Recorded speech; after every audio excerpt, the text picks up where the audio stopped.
Coucou tout le monde, j'espère que vous allez bien.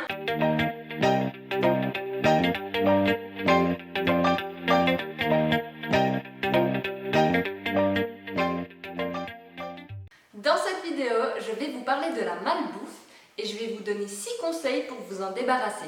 Vous vous donnez un max de peine, mais vous n'arrivez pas à vous débarrasser de la nourriture malsaine. C'est vrai, vous la trouvez vraiment partout. À la maison, au travail, à l'école. Alors forcément, c'est pas étonnant que ce soit si compliqué de s'en débarrasser. Mais en fait, pourquoi est-ce qu'on est si accro à cette nourriture? Pour dire les choses simplement, il a été fait en sorte qu'on en veuille plus et de plus en plus. Le sucre, le sel, la graisse, la caféine, c'est des ingrédients qui, dans les aliments, nous rendent dépendants. C'est les ingrédients principaux de la nourriture malsaine. Si vous consultez la liste des ingrédients des plats préparés, vous verrez sûrement au moins un de ces ingrédients, si pas tous, tout en haut de la liste. Ce qui est malheureusement vrai, c'est que le sucre y rend plus accro que la cocaïne. C'est dingue quand même. C'est même pas étonnant qu'on puisse pas dire non à un bon gros morceau de pizza ou à ces bons moelleux au chocolat. On est en quelque sorte programmé à dire oui. Alors comment vous pouvez réussir à vous débarrasser de la malbouffe? Je vais vous dévoiler 6 astuces pour y arriver. Plongeons-nous dans cette découverte. Pas dans le paquet de chips, hein. Évitez de manger de la nourriture malsaine pendant 3 jours. Posez la question à quelqu'un qui a surmonté son addiction et elle vous dira certainement que les 3 premiers jours sont les plus compliqués. Et si vous êtes accro au sucre, il faudra vous tenir prêt. La suppression du sucre, elle peut vous rendre plus irritable. Vous pouvez aussi ressentir de l'anxiété et même tomber dans un état dépressif. Vous êtes vraiment sûr de vouloir arrêter le sucre? Mais pas de panique, vous pouvez le faire. Durant les 3 premiers jours, votre corps il est occupé à se débarrasser des toxines. Donc, soyez fort et vous vous sentirez beaucoup mieux dans les 72 prochaines heures. Je vais quand même vous donner quelques astuces pour passer les 72 premières heures, pas que vous soyez découragé dès le début. Tenez-vous le plus loin possible de toute tentation. Si vous avez de la nourriture malsaine à la maison, jetez-la. Et si vous ne pouvez pas éviter de vous arrêter à la boulangerie sur le chemin de votre travail, essayez de prendre un autre itinéraire. Buvez aussi entre 2 et 4 litres d'eau par jour. Parfois, notre cerveau il nous fait croire qu'on a faim, mais en fait, on a simplement soif. L'eau peut non seulement apaiser la faim, elle fait aussi rayonner votre peau. Petite astuce, si vous n'aimez pas du tout l'eau, vous pouvez lui donner du goût avec par exemple de la menthe ou quelques rondelles de citron. Ou bien faites comme moi. Ajoutez un peu de boisson à l'aloe vera saveur mangue dans votre eau et l'eau descendra bien mieux. Si vous ressentez une fringale dans l'après-midi, allez faire un petit tour dehors au lieu de manger un Snickers. Ou alors prenez un encassin. Donc au lieu de vous laisser mourir de faim, mangez intelligemment. Voilà pour ces quelques astuces pour passer ces 72 heures sans sucre. Mangez sainement. Pour manger équilibré, prenez une assiette et divisez-la en 3 parties.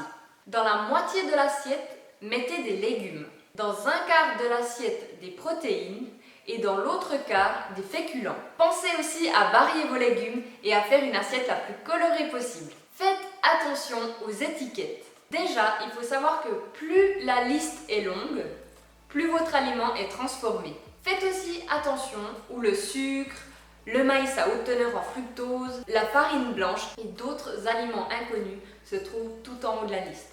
Et surtout, si vous trouvez un ingrédient que vous n'arrivez même pas à prononcer le nom, prenez un autre aliment.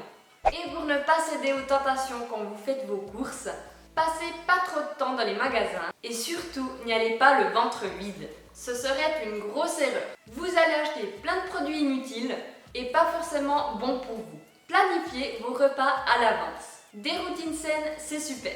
Mais c'est des moins saines qu'on doit s'occuper. C'est tellement facile de rentrer à la maison après le travail et d'opter pour un fast-food, surtout quand la journée a été longue et difficile. Vous avez besoin de force pour changer ces mauvaises tendances alimentaires, mais c'est faisable. Pour arrêter de consommer des plats déjà tout prêts ou de manger des repas sur le pouce, la préparation de vos plats à l'avance peut vous aider. Les dimanches soirs, je prépare mes repas à l'avance pour la semaine depuis maintenant une année. Je vous garantis que ça aide et que ça évite de manger n'importe quoi.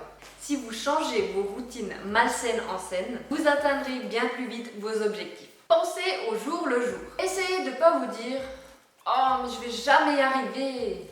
Vous pouvez tout réaliser tant que vous vous fixez des objectifs réalisables et que vous y croyez. N'abandonnez pas au premier échec, relevez-vous et continuez. Vous verrez tôt ou tard, les résultats seront là. Et ne vous comparez surtout pas aux autres. On est tous différents et chacun doit trouver son propre chemin pour atteindre son objectif. Choisissez les bons amis. Pour finir, entourez-vous de personnes positives et qui vous soutiennent parce que votre entourage vous influence. Si vous vous identifiez aux personnes négatives, instables ou qui cherchent à vous rabaisser, ça va déteindre sur vous. Tout le monde est influençable, alors entourez-vous de bonnes personnes. Vous avez besoin d'un max de soutien si vous voulez faire quelque chose à long terme pour votre santé et votre bien-être. Une chose est sûre, résistez à ce trop bon morceau de cheesecake posé juste là devant vous. C'est pas simple. Même qu'au jour d'aujourd'hui, on a une multitude d'alternatives à la nourriture saine, ça reste toujours et encore un challenge de dire non. Mais avec la bonne attitude et de la motivation, vous pouvez y arriver. Votre corps, c'est quelque chose de spécial. Lui apporter la meilleure nourriture possible, c'est qu'une façon de lui montrer que vous l'aimez. C'est tout pour aujourd'hui. J'espère que cette vidéo vous aura plu. N'hésitez pas de la liker et de vous abonner. Et si vous avez des questions ou besoin d'aide, n'hésitez pas de me laisser un commentaire juste ici en dessous. Je vous dis à mardi prochain dans ma prochaine vidéo. Ciao!